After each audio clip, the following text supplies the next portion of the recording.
भक्ति वियोग वृत्तांत सुन लक्ष्मण अति सुख पाए, बार बार रघुनाथ पद मस्तक रहे नवाए। यो ही अनेक लीलाओं में कुछ काल विशेष व्यतीत किया, वनवासी मुनियों को अपना जीवन सानंद व्यतीत किया। रावण की भगिनी शूर्पणखा उस पावन पृथ्वी पर आई, दोनों सुकुमार कुमार देख हो गई काम बस कुलाई। आकर समीप रघुनंदन के बोली कर नम्र विनय भारी, है योग्य आप मेरे प्रियतम सब भाग्य मुझे हो सुखकारी। है आप योग्य मेरे प्रियतम सब भाग्य मुझे हो सुखकारी।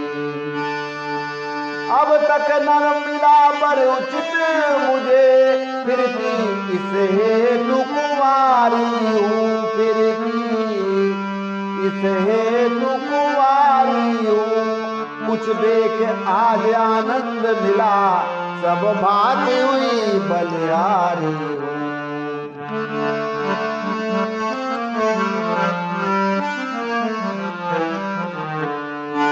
बड़ा विधाता ने दिया सब विधि से अनुकूल, हम तुम दोनों का किया जोड़ा ये सुखमूल। सुन शूर्पणखा के मधुर वचन मुस्का कर बोले रघुराई, मैं तो कर चुका विवाह किंतु वह है कुमार छोटा भाई। तुम जाकर करके उसके समीप अपने सब प्रगट विचार करो, अपने सब प्रगट विचार करो। मेरी पत्नी है संग यही, मत व्यर्थ मुझे लाचार करो। मेरी पत्नी है संग यही, मत व्यर्थ मुझे लाचार करो। ये सुन लक्ष्मण के पास गई, जाकर बोली वह मुस्का कर, हे यार करो मुझसे विवाह, आई हूँ तुमसे आशा कर। शूर्पणखा के बैन सुन लक्ष्मण गए मुस्काए, बोले मुझसे ब्याह कर क्या तुमको मिल जाए। मेरे संग मैं करके विवाह तुम दासी कहलाओगी, तुम दासी कहलाओगी। यदि उनसे विवाह रचाओगी, सचमुच रानी बन जाओगी। यदि उनसे विवाह रचाओगी, सचमुच रानी बन जाओगी। इसलिए बनो रानी जाकर उनसे ही ब्याह करो जाओ, क्यों व्यर्थ साथ सेवक के पढ़कर अपने को सकुचाओ।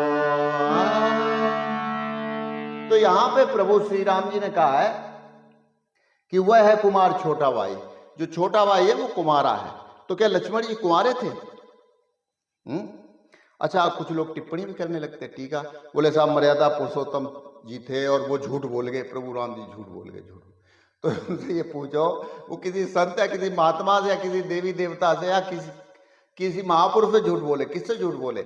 उसने टिट फॉर टेट, जैसे को तैसा, सटे साठे समाचरित, मतलब जो जैसा उसको तैसा। उसने भी तो आगे कहा है कि मम अनुरूप पुरुष जगमाई, देखो खोज लोक त्योनाई, तीनों लोगों में मैंने खोज लिया, लेकिन तुम्हारे जैसा कोई जो है पुरुष नहीं मिला। ताते अब लगे रही कुमारी, मनु माना कछ तुम्हें न्यारी। तुम्हें देख के मेरा मन आ गया और मैं अभी तक कुंवारी जो है वो विचर रही। तो उसने भी तो झूठ बोला है। तो और अगर देखा जाए, अच्छा, जो आदर्श लोग हैं, श्रद्धावान हैं और भक्तिभाव वाले हैं, वो अपनी भक्ति निकाल लेते हैं, अर्थ निकाल लेते हैं उसके। एक कहानी में सुनाई थी गुरु जी ने, बहुत पुरानी कहानी है। हुआ क्या कि मेला देखने गए दो लोग, यूं मानो एक तिलंगा और एक वो बंसीलाल जी दुद्धा, मतलब गुरु चेला दोनों। अब वह मेला देख लिया तो वहाँ जलेबी बन रही ताजी गरम, तो उनका लाओ 100-100 ग्राम खा लेते हैं, तो जलेबी खाने लगे। जलेबी और तिलंगा की सूजी, शरारत। अब शरारत सूजी, तो पानी पिया। अच्छा, बोले भैया सेठ जी हमने दे दिए ना पैसे। कि तुमने कब हमें पैसे दे दिए? अरे अभी तो दिए। दुकानदार के नहीं दिए। 4-6 लोग वहां इकट्ठे हो गए मेले। अब यही उज्जत पड़ गई, झगड़ा की नौबत आ गई। तो अब ये देखा, अब बंसीलाल जी तो समझदार थे ना, उन्होंने देखा अगर हमने अभी पैसे मान लो इस तिलंगा के दे भी दिए तो लोग बाग यही इसको ठहरेंगे बेईमान था, हैं, पैसे नहीं दिए। वो कह रहा, तो उन्होंने कहा करते हैं कुछ युक्ति, तो उन्होंने गुरु विद्या जो फेंकी। और जब झगड़ा हो रहा तो बीच बोल पड़े बंसीलाल जी, अरे सुनो भाई, तुम अपने आपस में लड़ते रहना, हमारा कहीं 20 का नोट मत भूल जाना। तो दुकानदार ने सोचा यार 2-2 लोग तो नहीं झूठ बोल सकते। तो बीच बोल पड़ा कि नहीं नहीं तुम्हारा तो हमें याद है, तुमने तो पहले तो, अब झगड़ा तो उनसे कर रहा था लेकिन आज नहीं नहीं तुमने दिए होंगे ना, तुम्हारा तो हमें याद है। अब साहब क्या हुआ कि ठीक है। अब जब ये बोला साथ में दोनों गुरु चेला, तो गुरु से कहा लोगों ने, यार सही सही बताओ यार, पैसे वास्तव में गरीब आदमी है बेचारा, ये दुकानदार फुटपाथ पे तो जलेबी बेच रहा है, सही सही बताओ। अब लेकिन अब बात रखने के लिए अब क्या कहा बंसीलाल जी ने, समझो है क्या, तुम मेरी कसम खा के बताओ कि वास्तव में इन्होंने दे दिए क्या। अब कसम देखो किस हिसाब से। बंसीलाल जी ने कहा मैं तुम्हारी कसम खा के कहता हूं, मैं आपकी कसम खा के कहता हूं कि जो पैसा हमने दिया सो ही तिलंगा ने दिया, और जो तिलंगा ने दिया सो ही हमने दिया। अब आप बोलो कौन झूठ बोला? दो के दोनों झूठ नहीं बोले, और कसम भी किसी को नहीं लगी। तो ये है ज्ञानवान होना, बात को संभालना।